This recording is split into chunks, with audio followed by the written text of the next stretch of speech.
নমস্কার বন্ধুরা, good morning. আশা করি সবাই ভালো আছো, আমিও ভালো আছি। আর আজকে যে ভিডিও নিয়ে এলাম তোমাদের জন্য, দেখতে পাচ্ছ সকালের প্রতিদিনের কাজ। সকালের উঠে নিজেকে ফ্রেশ করে কিছু টিফিন করে পর রান্না করা। তো আমি সেটাই করতে লেগে গেছি। তো বালতিতে জল ছিল না, সেটা উপর থেকে আনতে হলো বালতিতে করে, কারণ উপর থেকে আনার উপরেই ছিলাম আমরা। তো ওই গরমের জন্য আমরা নিচে নেমেছি। উপরে প্রচুর গরম, তাই থাকা যায় না উপরে, নিচেই নেমেছি। তো উপরে জল আছে, ফিল্টার আছে, ওই ফিল্টার থেকে বালতিতে করে জল নিয়ে আসি। তো নিচে এই যে রান্না হচ্ছে, ভাত চাপিয়েছি,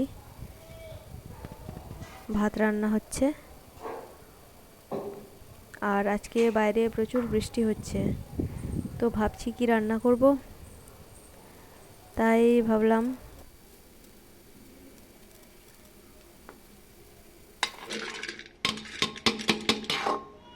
তা আলু আর ডিম রান্না করব। আর এই যে ছেলের জন্য হচ্ছে খিচুড়ি করা হচ্ছে, তোকে এই খিচুড়িটাই খাওয়াবো। আর আমাদের জন্য, আমার মায়ের জন্য করেছি আলু সেদ্ধ, ডিম সেদ্ধ দিয়ে একটা ঝোল হবে। আর মেশাবো আজকে পটল, আলু ডিমের ঝোল একসাথে। তো এই যে ফ্যান চালিয়েছি, কারণ গরম আছে প্রচুর, গরমে তো ছাড়ানো যায় না, ওই জন্য এদিকে ফ্যানও চালিয়েছি আর এদিকে ছাড়াচ্ছি, আলু ছাড়াচ্ছি, তা তাড়াতাড়ি হয়ে যাবে। আর হয়ে গেল ছোলা, তারপরে যে রান্না করতে লেগে গেলাম।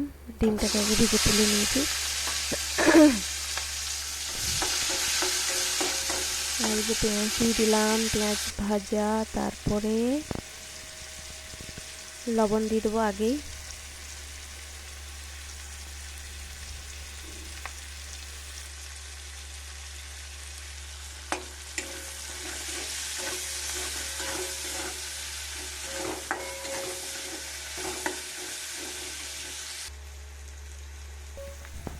আর দিয়ে দিলাম আদা রসুন ছেঁচা।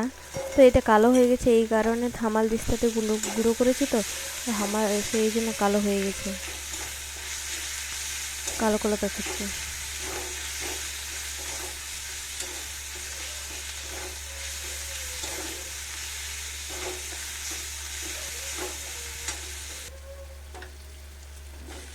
আর এখন পটল দিয়ে দিলাম। ভাজতে হতো পটলটা আগে, আমি ভাজিনি, এই পেঁয়াজের সাথেই ভাজা হয়ে যাবে কিছু কিছু কিছু।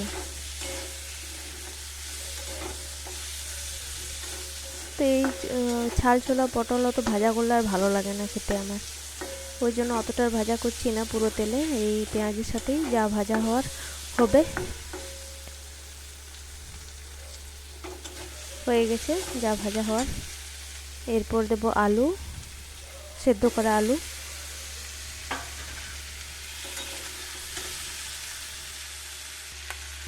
ঠিক আছে, চলো তোমরা ভিডিও দেখতে থাকো।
আর এই যে আমার তরকারি হয়ে এলো। তাহলে বাহ, কি সুন্দর ফুটছে। সব দিয়ে দেওয়া হয়ে গেছে, ডিমটাও দেওয়া হয়ে গেছে। এরপর নামিয়ে দেবো। এই তো হয়ে গিয়ে অন্য পাত্রে ঢালাও হয়ে গেল আমার। তো জানোই, ঢালা হয়ে গেছে। এরপর আমি একটু ছবি তুলবো, ভিডিও করব। ঠিক আছে, আজকের ভিডিও এখানেই শেষ। সবাইকে টাটা, বাই বাই। ভালো থেকো, সাবধানে থেকো। পছন্দ হলে লাইক দিয়ে দিও একটা।